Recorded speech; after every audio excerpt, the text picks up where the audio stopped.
Hey guys, how are you? We hope you're doing good. It's just me for now, not Paige with me. She's actually in the room, she's watching. But this is just a quick intro. It's about our video update for this week. Is a little bit different. We told you we were going to be kind of working on something different, and we're going to be interviewing people that we love and are very close to our lives. Some of our supporters and people that have just been walking with us in ministry through these past few years. This video is going to have Stephanie and Dave Drumm, beautiful couple and friend of ours from Missouri, Springfield, Missouri. And we're going to be asking them some questions, picking on their brains as far as how they've been coping with COVID 19 through their faith in Jesus. We think it's important. It's important to be able to share these different experiences that people of faith are having during this pandemic. So we're going to be trying to do this also with other people that are close to us, part of the team that supports us, and probably we won't be able to go through everyone, but we'll do as much as we can, and we're excited and we're thankful. Thank you, Dave and Stephanie, for sharing some of your time with us and sharing wisdom on this video. So we hope you enjoy it. We love you guys. See you soon. Hey guys. Hey. Hey. Well, thank you so much for hanging out with us for the next few minutes. We just have a few questions that we'd love to ask you and just pick your brain about. Okay. Thank you guys for just taking the time to just share with us some of the thoughts and things that you've been going through this quarantine. And yeah, we're excited. I'm excited to see you guys. And I'll say one more time, I love your beard. Oh, thanks. I love your beard. I'm just trying to be like you, man. Oh no. Well, hey, one of the first things that I wanted to ask you guys was, how has this time of social distancing been for y'all? How have you been able to cope? What things have you been able to do during the quarantine? I know that it's been different what you guys have gone through than what we've been going through, but I don't know, just like share with us what you guys have been able to do and how you guys have been able to cope. Well, I guess first of all, I'm sorry. How are you guys doing? Well, we're doing good. Yeah. We're doing a lot better now. So Everybody's healthy and has been Yep. healthy throughout this. So, but That's I awesome. mean, just to kind of answer your question from my perspective, and I'll let Dave give his perspective because I think we're completely different personalities. So it has affected us differently.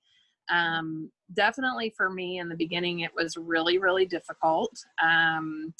I was very consumed with everything that was happening. I was watching the news. I was trying to, every day, like, have the cases gone up and what's going on in the world? And I have to homeschool my child now and I can't leave my house and, all of those things. And it became very overwhelming to me to the point where I walked in to him one day and just cried because I was just like, I can't do this. Like, this is hard. This is really, really hard.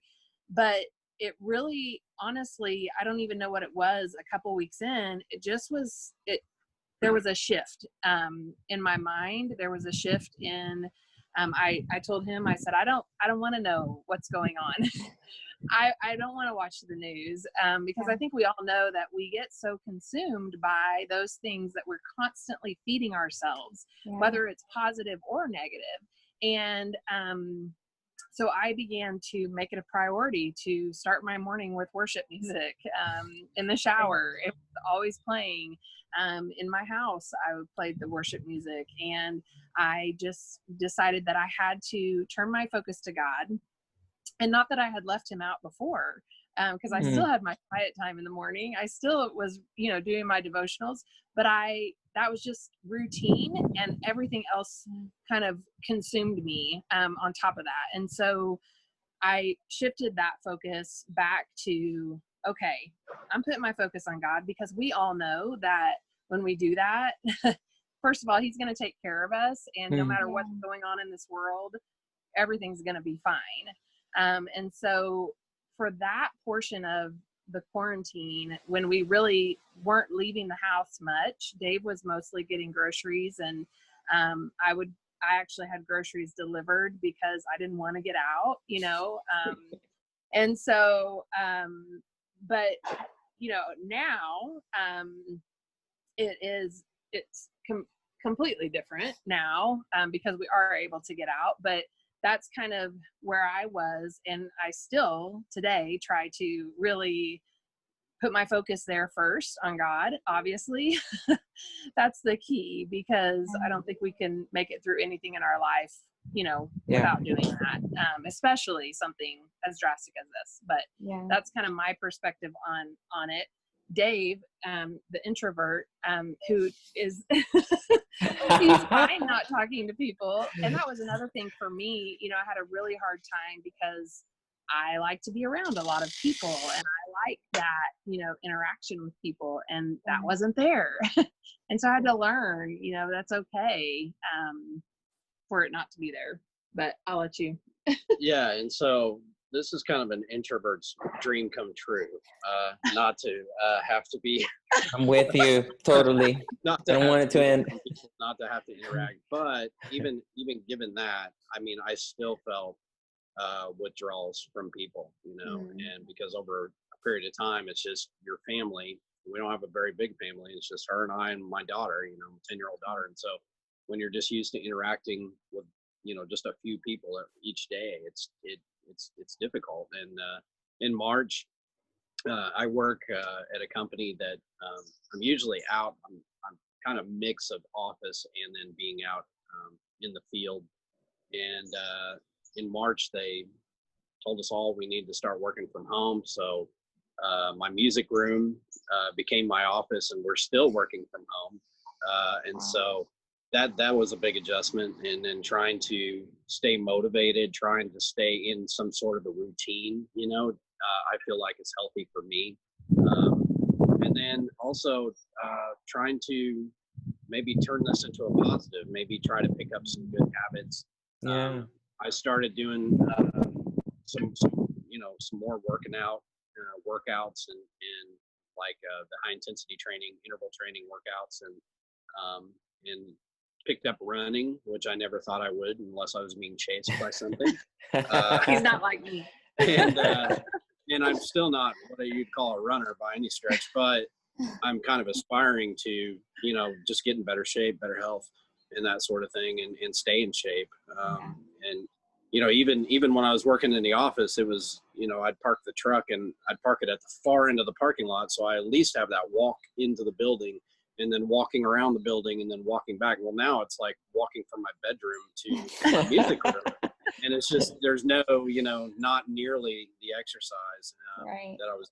So, trying to develop good, healthy habits, trying to keep in some sort of a routine. Definitely showering every day is important. There for a while, I was like, do I really even need? Yeah. I guess I should. But just staying in a routine and, developing, maybe trying to turn this into a positive, maybe coming out the other side being more healthy, more fit, more determined, I think is important. That's awesome.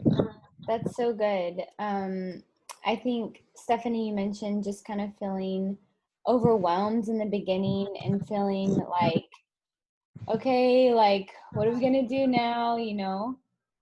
What would you say to people that are still feeling like that are still feeling kind of stuck, and maybe even feeling like this quarantine has in some way limited what God could do in their lives? What would you guys say to those people that are in that position? That's a great question. And I think that the word you use, they feel limited in God using them. I think we place limits on ourselves. And when circumstances change around us, and when our environment changes and our day-to-day changes, we can either choose to put those limits on, or we can choose to look for a way to continue to serve and continue to do what God has placed in our hearts. And, you know, one thing that I did several times is, you know, just called some people that I knew, some elderly people, FaceTime them, you know, so had a conversation knowing they're home alone, you know, and they were lonely, and, you know, just doing things kind of outside of the box, because those people maybe you see every week at church, you're not seeing those people. And a lot of times we don't think about that, because we think, oh, I'm so used to seeing them every week. We don't think about, well, I could just pick up the phone and call them. I could just, you know, show them that I'm caring for them and I love them right where they're at, and I'm here if they need anything. And I think, you know, you guys are an awesome example of what you're doing with Camino de Vida, and with the online services, and just staying connected that way, and helping people that are commenting on the, you know, services and those things. And I think we can all see that and do our part. But we have to choose, you know, we can either, like Dave said, we can either have a routine, be consistent in not just our spiritual walk, but in our physical and what we're doing there and how we're eating, or we can sit back and go, oh, poor me. The world's coming in on me, and I'm just going to sit here and eat anything I want and not exercise and not take care of myself. And, you know, because who's going to see me anyway, right? But it's very you know, logical. Yes, right. But I think we make that choice. I think we decide the limits that are put on us. We can either choose to accept the limits of quarantine, or we can say, you know what, I'm just going to call somebody. I'm going to send somebody a message on Facebook. I'm going to, you know, send a scripture verse to somebody. And honestly, you know, it sounds kind of selfish, but it makes you feel better. You know, when you do that for somebody else, it's good for you. It's not just good for them. It's good for you. And so I think for me, doing that like helped me to feel like I was staying connected to people, but it helped me feel good too. And I knew I was making them feel good, but I was feeling good in the process. So yeah, I think being in ministry, in service, you have that born into you, and you're looking for ways. You're always trying to look for ways to get that out. And by you know, she looked for ways that she could help. She, you know, was constantly trying. And in the church, it seems like with media and the different things, really there's been a lot of great ideas that have come forward because born out of necessity, because we can't be united. And so I think some of these ideas are great, that are going to even advance the kingdom further because of the you know, of the miracle of the invention that was born out of the necessity of all of this. So I think that, you know, that's, and just to hit on what she said, you know, I was there when she made those phone calls to the elderly people, and there were tears, you know, and it was just touching. And they're like, nobody else has contacted us, nobody else, you know. And so a lot of times we think, well, you know, they're going to be contacted, somebody else is going to take care of it. Somebody, you know, we're too inwardly focused on ourselves during this, and we really need to be more, you know, reaching out, more looking out. And, you know, we could make a huge difference just with one phone call, you know, in somebody's life. So. Yes, sir. Yeah, for sure. I love it. I love it. One of the things I admire from you, Dave, I don't know if I told him, I probably haven't, but you have this calmness, you know, and this character. When Stephanie went to you crying, like, I can't do this anymore. How do you handle those moments of tension, right? Because there's nothing that you can fix in that moment. It's not like it's up to you to say, okay, no more quarantine, right? How how have you handled those moments of tension during this quarantine? Maybe I'm Well, not asking something that was supposed to be asked. that's okay. It's okay. I know you can. Well, sometimes you just have to be a good listener. I mean, sometimes it's not really about what you say. It's about letting somebody vent and getting it off their chest. And, you know, even it could be your spouse, it could be, you know, your friend, anybody, you know, just being that person to say, you know, I'm in this with you. We're all in this together. And, you know, just being a listener, just listening. Hey, what are you feeling? And sometimes it's good therapy just to talk to somebody, just to get all that stuff out. And then if you can offer an encouraging word, you know, and just remind them of what the scripture says, you know, I can do all things through Christ, you know, that strengthens me, and greater is he that is in me than he is in the world. And all things work together for good to them that love God, them are called according to his purpose. So I think that, you know, by just offering encouragement and being a good listener and just being, you know, it's all about love, you know, it all comes back to love and just loving people and then, you know, just being there and loving them. So. And that's exactly, I mean, what he did. You know, he was very much like, you know, I'm in this with you, but we're going to get through this and we'll make it. Don't, you know, just have to continue to trust God and know that we're going to make it through. And yeah, very calm.